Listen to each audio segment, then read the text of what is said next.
So, a very straight question to you.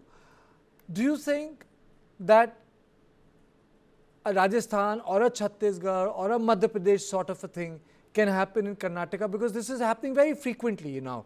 Who's going to be the chief minister, and the MLAs come out and they go to Delhi and the meeting takes place, the barrage of bites, but ultimately it's only Congress that looks up ending bad. I think that is the nightmare which the Congress High Command is right now facing. They know that it has reached a stage where it has to be resolved. What to do with Shivakumar's demand to be put as a chief minister since Siddaramaiah has completed 2.5 years. And see, there is no clarity as to whether this kind of agreement was there or not. The High Command is also not making it very clear. But obviously, something has been, agreed upon in May 2023 when it took the Congress High Command 5 full days to decide on who should be the chief minister. We all know how Siddaramaiah and Shivakumar camped in Delhi for 5 days and refused to budge. And finally, it was Sonia Gandhi who persuaded Shivakumar to accept DCM's post, and that's how this government formation came about. Now that Siddaramaiah has completed 2.5 years, so obviously Shivakumar and his supporters are raising the issue of giving him a chance.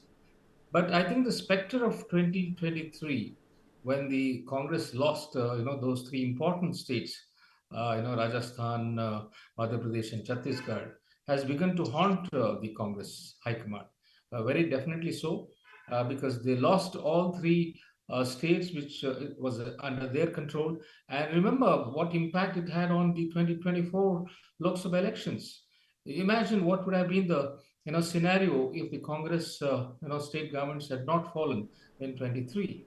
So that being the case, it's moving cautiously. The High Command is moving very cautiously because they know that any move to move Siddaramaiah out of a chief minister's post will instill instability in Karnataka politics, and which they don't want to happen.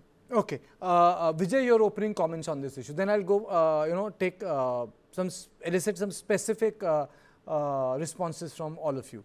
Vijay.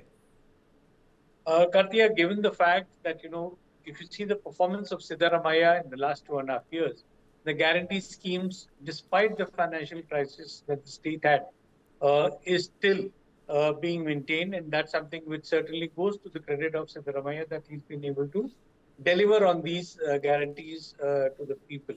Now, if you were to compare Jyotiraditya Scindia's scenario with DK Shivakumar, the fact is DK Shivakumar welcome in the BJP, or is the BJP even trying to woo him or do backdoor talks to him? Certainly not, because even though the BJP High Command may be willing to get him in, the state unit certainly is not looking at that kind of a scenario where they can have him come into the party fold. Or even Vijay, when Ashok Chavan can be accommodated, I think anyone can be accommodated. They ran an entire campaign against Ashok Chavan. And knowing Vijendra, see, the caste dynamics are very different, and I think so it's a little difficult to make a space for himself in this. I think we lost your voice, Vijay. Vijay, I think we lost your voice. We lost your voice. Nikhil, please take that question.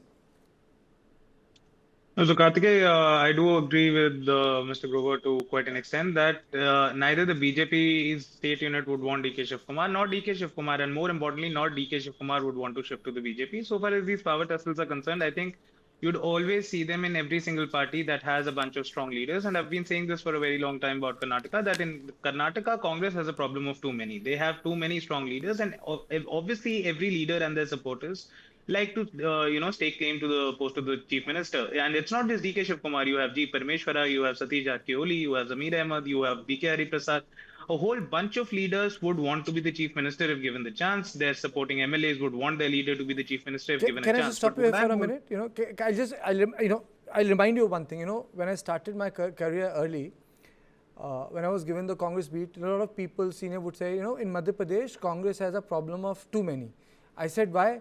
I said, they have too many leaders. Also, big CM candidates are from Madhya Pradesh. So Rahul Singh, Jyotiraditya Scindia, Digvijay Singh, and Kantilal Bhuria, Suresh Pachauri, and they would name 7 or 8 more leaders. And so what happened was that the Congress ended up with the leaders and the workers were not there, and then came the phenomena of Mamaji in form of the BJP leadership, and he continued as Chief Minister for the next 15 years. So it's not as if that too many leaders should make you comfortable. Sometimes you need less leaders and more workers in a party, and you know what I'm saying. Nataka, I 100% agree with you, but that's the difference between Karnataka of today and Madhya Pradesh of 20 years ago, 15 years ago, that the Congress in Karnataka is certainly not short of workers. Of course, every worker does have the allegiance to one or the other leader. Most of them do, not all of them. But the Congress is not short-staffed on workers, and workers who are committed to the party before they're committed to one leader. I don't think in Karnataka you can see a situation wherein one leader, when they shift to another party, he will take along his workers like we saw with Scindia and Madhya Pradesh. So I don't think that is particularly a problem before the Congress High Command or the Congress Party in Karnataka right now. And so far as the government is concerned, the BJP might be, leveling these charges that there are too many No, potholes it's in not. Today, Bangalore's I didn't roads. call a BJP panelist for one simple reason, because this whole conversation, this debate is not on the BJP. This is actually about a Congress in a big state they are ruling. Vijay, the line got cut. My question is very simple here. There is no smoke without fire. I mean, there has to be some reason that exactly after every 3 months, there's a demand. Either they had made some promise to DK they can't keep, or Siddaramaiah actually has the muscle in the legislature. DK controls the organization, but he has got the numbers in terms of MLAs, and the leadership of the Congress is so weak right now in Delhi that they can't resolve the issue. There has to be something for the MLAs to come out and speak like that.